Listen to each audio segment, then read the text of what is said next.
Hello दोस्तों, आप सभी कैसे हैं। आई होप आप सभी मस्त में होंगे, मज़े में होंगे और काफ़ी मस्ती से आप पढ़ रहे होंगे। और उस मस्ती को और ज़्यादा इंक्रीज करते हुए मैं आप सभी के लिए एक वीडियो लेकर आया हूँ आपके सामने, जो आज का वीडियो लेक्चर्स होने वाली है विलियम वर्ड्सवर्थ को लेकर।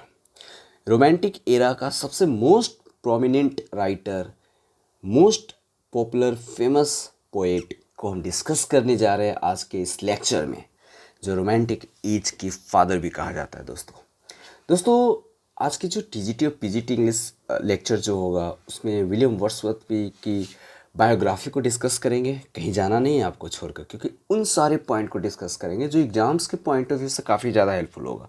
जो आपके एग्ज़ाम्स में वो सारे पॉइंट्स पूछे जाते हैं कहीं ना कहीं। इनका जो एरा रहा है ना 1798, जो रोमांटिक एरा रहा है पूरा 1798 से लेके 1832 तक। लेकिन विलियम वर्ड्सवर्थ की जो जन्म 7 अप्रैल 1770 से 23 अप्रैल 1850 तक रहा है दोस्तों। तो पार्ट 1 में हम बायोग्राफी डिस्कस करेंगे। बिल्कुल नहीं जाना है। वीडियो पसंद आएगा तो आप लाइक ज़रूर करेंगे, और लाइक करने के बाद जो शेयरिंग होता है उस शेयर भी कर देंगे और बेल आइकन को प्रेस भी कर देंगे। तो बिना डिले के वीडियो को स्टार्ट करते हैं।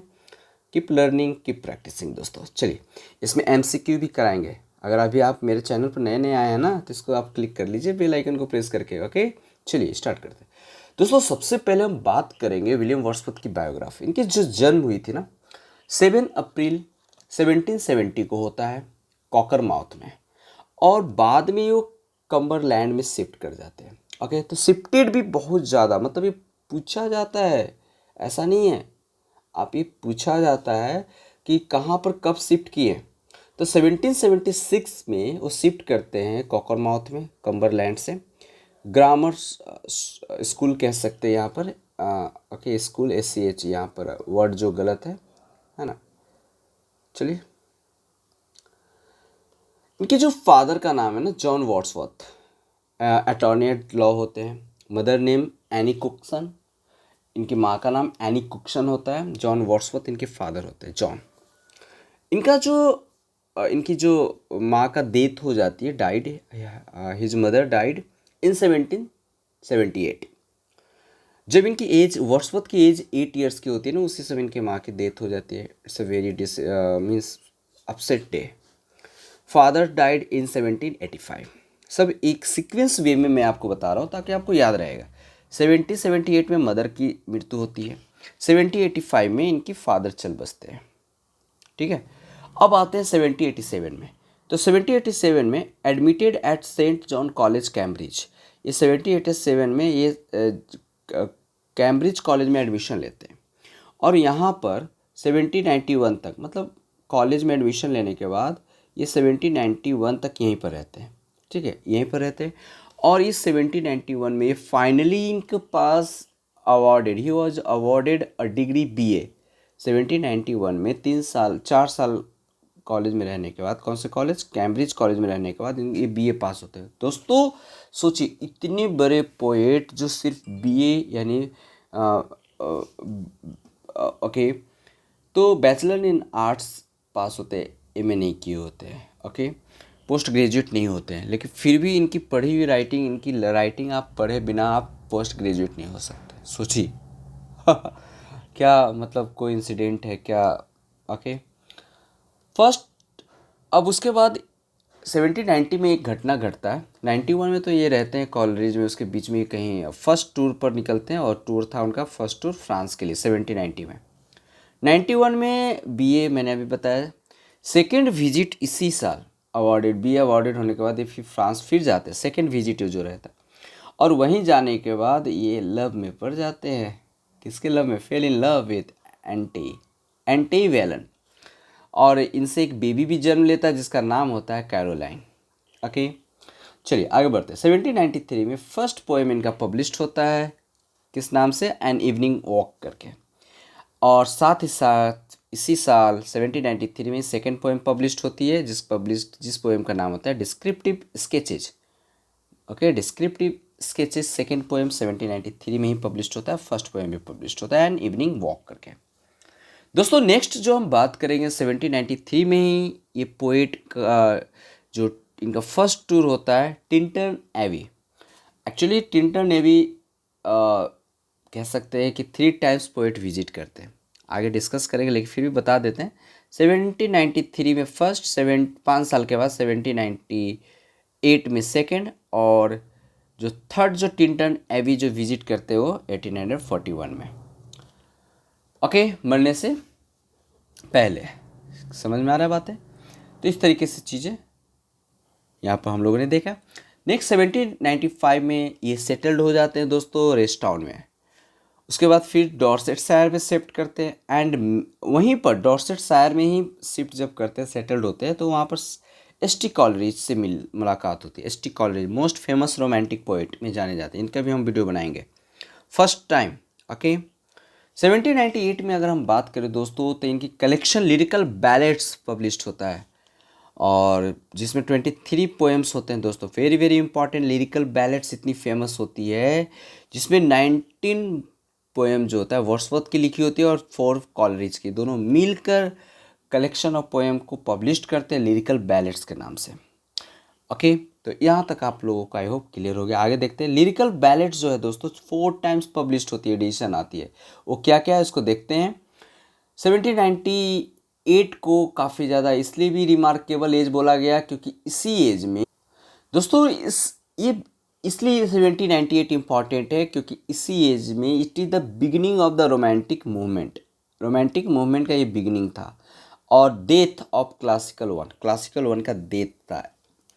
फर्स्ट लिरिकल बैलेट जो पब्लिश्ड होती है 1798 में, सेकेंड एडिशन पब्लिश्ड होती है 1800 में। इसमें कुछ ऐड किया जाता है प्रीफेस। ओके, और ही सेटल्ड, और इसी समय वो सेटल्ड होते हैं डॉब कॉटेज जो ग्रैशमोर में है।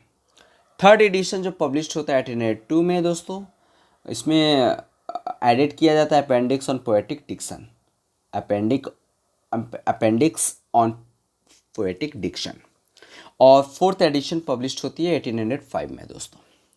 आई होप यहाँ तक आपको सारा कुछ क्लियर हो चुका होगा। उसके बाद आगे बढ़ते दोस्तों, और 1802 में इनकी शादी हो जाती है किसके साथ? मैरी हचिंसन के साथ। और मैरी हचिंसन इनकी कज़न होती है, ठीक है, अपने कज़न के साथ ये शादी कर लेते हैं। उसके बाद आगे बढ़ते हैं 1803 में, तो फर्स्ट टूर स्कॉटलैंड का ये करते हैं, और यहीं पर वो मिलते हैं सर वॉल्टर स्कॉट से, ग्रेट फेमस पोइट। 1808 की अगर हम बात करें, ही शिफ्टेड फ्रॉम डॉब कॉटेज में कब शिफ्ट किए थे? आपका 1800 में, जब उनका सेकेंड एडिशन पब्लिश्ड हुआ था प्रील्यूड का,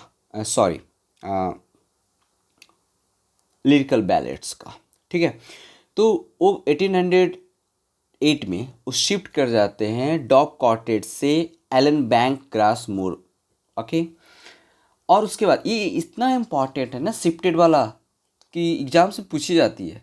तो 1808 में कहाँ से शिफ्ट करते हैं? डॉब कॉटेज से, कहाँ? Allan Bank Grasmere. फिर 1813 में शिफ्टेड कर जाते हैं राइडल माउंट में शिफ्ट करते हैं, और वहीं पर इनको अपॉइंट किया जाता है स्टाम्प डिस्ट्रीब्यूटर के रूप में। 1814 की अगर हम बात करें, सेकेंड टूर करते, फिर स्कॉटलैंड जाते हैं। ओके, और स्कॉटलैंड में एक्सकर्सन पब्लिश किया, मतलब वहीं पर स्कॉटलैंड में नहीं, 1814 में द एक्सकर्सन पब्लिश्ड होता है, पोएम है इनका। 1815 की अगर हम बात करें, पोएम 2 वॉल्यूम करके एक इसी पोएम 2 वॉल्यूम कर नाम से पब्लिश्ड होता है। First editions of collected poem, जो इनकी लिखी हुई पोएम्स था उसका कलेक्शन जो है फर्स्ट एडिशन पब्लिश्ड होता है, ठीक है। और 4 साल के बाद पीटर बेल पब्लिश्ड होता है। ये भी एक पोएम है, most famous poem, Peter Bell published होती है, बट ये कंपोज की गई थी 1819 में, ये पब्लिश्ड होता है, लेकिन कंपोज 1798 में की गई थी। उसके बाद द वैगनर पब्लिश्ड होता है आपका इसी ईयर में 1819 में, सेकेंड पोएम, और कंपोज किया गया था 1805 में दोस्तों। उसके बाद हम बात करेंगे ना 1820 द रिवर डडन करके पब्लिश्ड होता है। ये एक सीरीज ऑफ सोनेट्स होता है दोस्तों, और ये सिर्फ पोएट ही नहीं थे, ये एक सोनेटेरियन भी थे। अप्रॉक्स इन्होंने 523 सोनेट लिखे हैं। उसके बाद हम बात करेंगे दोस्तों कि 1829 में फर्स्ट टूर, 1829 में इनका पहला टूर होता है आयरलैंड का, और 1838 में the sonnet of William Wordsworth collection of 1 volume. 38 में इनका विलियम वर्ड्सवर्थ का सोनेट पब्लिश होता है जो कलेक्टेड इन 1 वॉल्यूम करके होती है। 1843 की अगर हम बात करें दोस्तों तो इन्हें पोएट लॉरेट अपॉइंट किया जाता है। पोएट लॉरेट एक प्रकार का सम्मानित रेपुटेड पोस्ट होती है और ये एक बार किसी को उपाधि दे दी जाती है ना, तो जब तक जिंदा है तब तक वो रहेगा उसके साथ, मरने के बाद दूसरे को किसी को दे दिया जाता है। तो इन्हें रॉबर्ट सौदी जो थे, रॉबर्ट सौदी के बाद इन्हें दिया गया था। 1813 से ये थे रॉबर्ट सदी, उसके बाद इनको दिया गया अपॉइंटेड पोएट लॉरेट को, मीन्स विलियम वर्ड्सवर्थ को पोएट लॉरेट बनाया जाता है। उसके बाद इनके बाद जो होता है विलियम वर्ड्सवर्थ के बाद आते हैं टेनिसन को बनाया जाता है 1850। ठीक है, टेनिसन फिर विलियम वर्ड्सवर्थ की मृत्यु हो जाती है, डाइड ऑन 23 अप्रैल को, और मृत्यु होती है प्लूरिसी डिजीज़ के वजह से। प्लूरिसी डिजीज़ जो होता है हार्ट में पानी वानी जम जाता है ना, इसके वजह से इनकी डेथ हो जाती है। और वो जगह है राइडल माउंट पर इनकी डेथ होती है, लेकिन बरीड इनको कराया जाता है ग्रासमेयर चर्चयार्ड में। और इसी समय 1815 मरने की आफ्टर डेथ प्रील्यूड पब्लिश होता है। प्रील्यूड काफ़ी ज़्यादा फेमस था। ठीक है, तो यहाँ तक दोस्तों आपको पहला बायोग्राफी आपको देखने को मिला। नेक्स्ट में उनके वर्क्स को हम डिस्कस करेंगे, काफ़ी फेमस वर्क्स को हम डिस्कस करेंगे। बने रहें मेरे साथ, देखते रहें एडुको क्लासेस को। अपने अगर एग्ज़ाम्स क्रैक करनी है MRS को तो आप मेरे साथ बना रहना पड़ेगा। चैनल को सब्सक्राइब कर दीजिए दोस्तों, और ज़्यादा से ज़्यादा अपने दोस्तों के बीच में शेयर कर दीजिए। मिलते हैं नेक्स्ट वीडियो के साथ। कीप लर्निंग, कीप प्रैक्टिसिंग, अपना जारी रखिए मस्त तरीके से, जोश के साथ। और हम आपको कहते हैं जय हिंद।